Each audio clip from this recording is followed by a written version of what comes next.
अभी तो ये लड़ाई है, आगे और लड़ाई है, जो दलितों से टकराएगा चूर हो जाएगा। समाज में 85% लोग माननीय अखिलेश यादव जी के साथ हैं। थोड़े बहुत उनके पास लोग हैं, अगर ऐसी मानसिकता लेकर चलेंगे तो देश में जो है गृह युद्ध और प्रदेश में गृह युद्ध बनता चला जाएगा। अपराधियों का मनोबल इसीलिए बढ़ा, कोई अटेम्प्ट कोई FIR हुई उन पे। इनके मंत्री संसद में बोले, चाहे संसद के बाहर बोले, चाहे जूता चलाने किसी की बात करते हैं, चाहे गोलियों से मारने की बात करते हैं, उन पर कोई एक्शन हो रहा है। तो आज देश और प्रदेश में हैं आप, लेकिन जनता आप जान रही है, आपको जिस दिन बदलेगी उस समय आप बैठोगे अकेले। समाजवादी अंबेडकर वाहिनी के लोग लखनऊ जिलाधिकारी कार्यालय पहुंचे हैं। इनका कहना है कि समाजवादी सांसद रामजी लाल सुमन के घर पे करणी सेना जो हमला करा है वो कानून को हाथ में लेने का काम करा है और करणी सेना के विरोध में ये लोग अपनी नाराजगी जाहिर कर रहे हैं। राजकिशोर रावत हैं जो जिलाध्यक्ष हैं अंबेडकर वाहिनी के, उनसे बात करेंगे। फिर तमाम लोग उनसे भी बात करते हैं क्या कुछ नाराजगी है। ज्ञापन किसके नाम था? ज्ञापन माननीय राष्ट्रपति महोदय जो है जिलाधिकारी के माध्यम से जाना है और हम लोग जो माननीय सांसद रामजी लाल सुमन जी हैं संसद भवन में उन्होंने इतिहास में लिखी हुई बात को दोहराया था, उसके विरोध में यहाँ के गुंडे लोग उनके घर पे ले जा करके बुलडोजर लेकर के गए थे गिराने के लिए और उनकी गाड़ियाँ तोड़ी, परिवार के लोगों को जान से मारने की धमकी दी। उसके विरोध में हम लोग आज यहाँ ज्ञापन देने आए हैं। एक के नाम ज्ञापन आप लोगों ने दिया है? हम लोग राष्ट्रपति को पहुँचाना है और जिलाधिकारी के माध्यम से राष्ट्रपति महोदय को जाना है। क्या कुछ मांगे ज्ञापन में आपने रखी है? ज्ञापन में हमने मांगे रखी हैं। नंबर 1, उत्तर प्रदेश में दलितों, पिछड़ों, अल्पसंख्यकों और महिलाओं का हर रोज हो रहे अत्याचार को रोकने के लिए सशक्त कदम उठाया जाए। नंबर 2, राज्यसभा सांसद माननीय रामजी लाल सुमन जी की सुरक्षा बढ़ाई जाए। नंबर 3, उक्त प्रकरण में दोषियों के विरुद्ध कठिन कार्रवाई की जाए। इन्हीं मांगों को लेकर हम लोग ज्ञापन दिए हैं। ठीक है, वकील साहब क्या नाम है आपका? मेरा नाम है राम समुद्र रावत एडवोकेट जी। ज्ञापन दिया है, हमें लग रहा है लॉ एंड ऑर्डर के ऊपर आपने ज्ञापन दिया है। अब ये बताइए, राज्यसभा सांसद विधायक जो पिछड़े और दलित वर्ग से आते हैं, क्या आपको लगता है वो सुरक्षित नहीं है उत्तर प्रदेश में? एक तरफ मुख्यमंत्री Yogi Adityanath law and order की दुहाई दे रहे हैं। देखिए, इस समय ये फेलियर गवर्नमेंट है, चाहे उत्तर प्रदेश की हो चाहे भारत की हो। ये जो भीम वो बनाए हैं एक सेना, करणी सेना, एक तो ये इलीगल सेना है, इसे चुनाव आयोग एक्शन इस पर लेना चाहिए चूँकि नेचुरल सेना देश की एक ही है।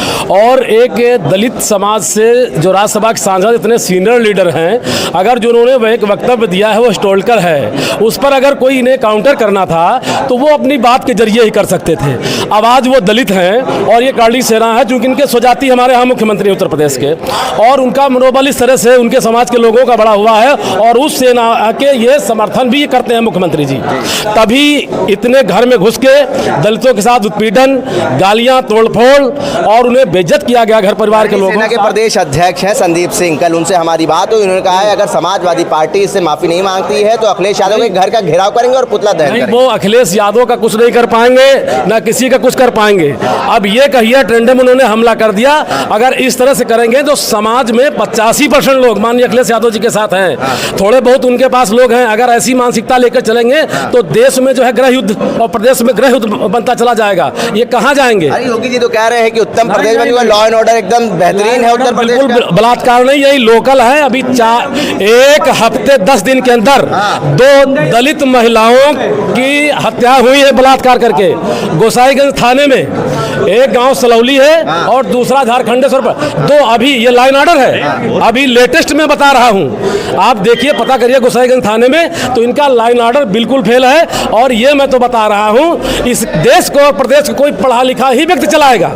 जो लोग देश में पढ़े हैं, विदेशों में पढ़े लिखे नहीं है, क्या पढ़े लिखे नहीं है, जिसमें मास्टर्स कराया उन्होंने? नहीं, मास्टर्स उनको उसमें है, वो संत में ठीक है, वो जो पहने हैं जिस ड्रेस में, उनका जो डेकोरम है वो उसे में सुशोभित है। अच्छा, अगर आप कह रहे हैं कि उनको राज्य चलाना है तो वो ड्रेस उतारनी पड़ेगी क्या? पढ़े लिखे जैसे बाबा साहब जैसे लोग, जैसे बाबा साहब लोग, माननीय अखिलेश यादव जैसे लोग, ये लोग देशों में पढ़े, विदेशों में पढ़े।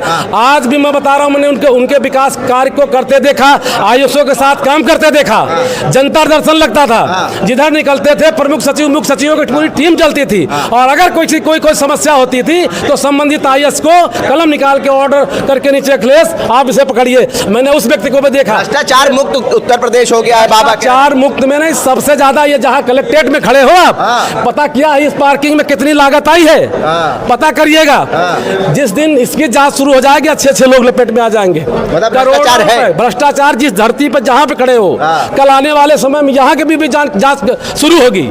ये ऐसे नहीं चलेगा। कि अब इस समय तो वही है कि अब मढ़ी है तो बाज रही है। ये है मामला। मंत्री 1 किलोमीटर दूर थे जब हमला हुआ है सांसद जी के घर पर। बिल्कुल बता रहे हैं कि अपराधियों का मनोबल इसीलिए बढ़ा, कोई अटेम्प्ट, कोई एफआईआर हुई उन पे, कोई पकड़ा गया। एक एससी के साथ इस तरह की जो है प्रताड़ना, घर परिवार के को घर पे टेम्परिंग करके मारना, तोड़फोड़, ये किस सेक्शन में आता है?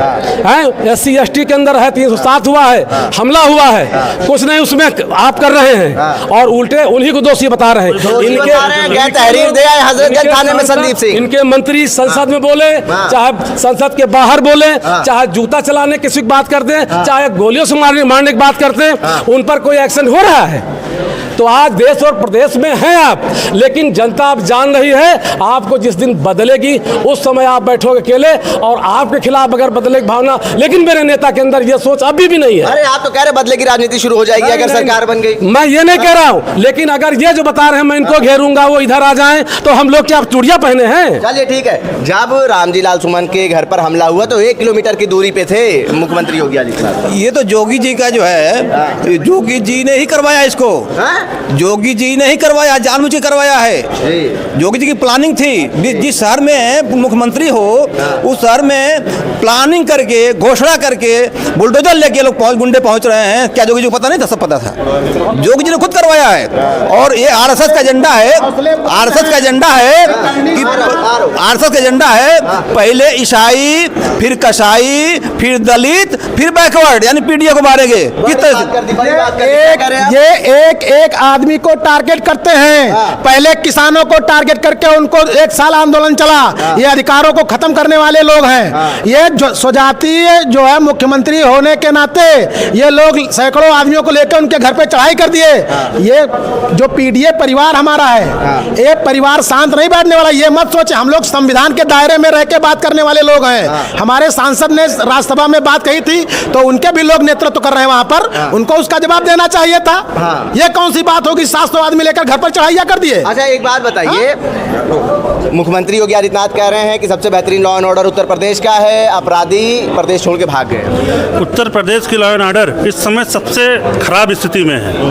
कोई भी वो एक तरफा कार्रवाई हो रही है। दलित, पिछड़ों, अल्पसंख्यकों के खिलाफ लगातार उत्पीड़न उनका किया जा रहा है। कोई भी एफआईआर होती है, कोई कार्रवाई नहीं हो रही है, ना एफआईआर लिखी जा रही है। अगर एफआईआर होती है तो उस पर कोई कार्रवाई नहीं होती है। अगर वही दूसरा पक्ष कोई एफआईआर कराए तो बुलडोजर लेके बाबा की पुलिस पहुंच जाती है।